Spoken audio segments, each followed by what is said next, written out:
It happened one day near December's end. Two neighbors had called on an old friend, and they found his shop so meager and lean, laid gay with 1,000 bows of green. And Conrad was sitting with a face that shined, when he suddenly stopped as he stitched a twine.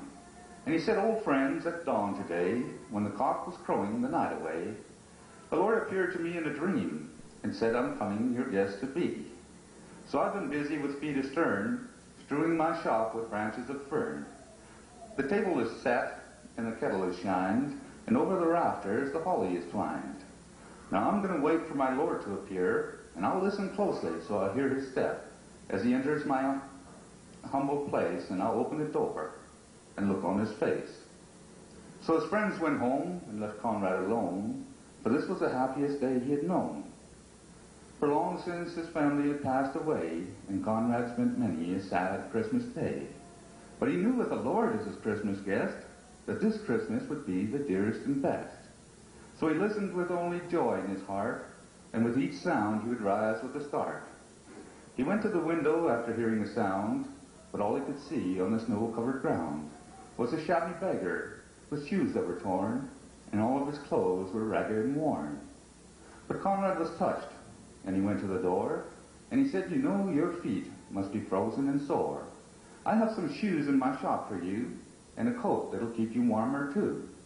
So with grateful heart the man went away, but Conrad noticed the time of day. And he wondered what made the Lord so late, and how much longer he'd have to wait.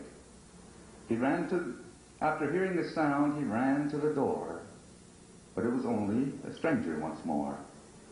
A bent old lady with a shawl of black and a bundle of kindling was piled on her back. She asked only for a place to rest, but that was reserved for Conrad's great guest. But her voice seemed to plead, "Don't send me away. Let me rest a while on Christmas Day."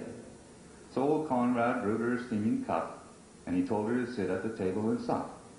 But after she left, he was filled with dismay, for the hours of Christmas were passing away. And the Lord hadn't come like he promised he would, and Conrad felt sure he had misunderstood. When out of the silence he heard a cry, "Please help me and tell me, where am I?"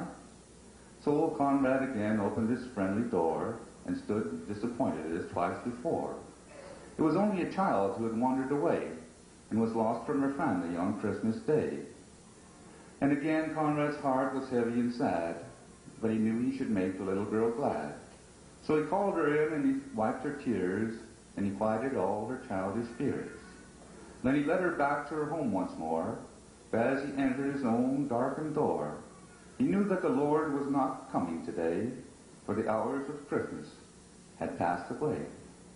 So he went to his room and he knelt down to pray, and he said, "Dear Lord, why did you delay?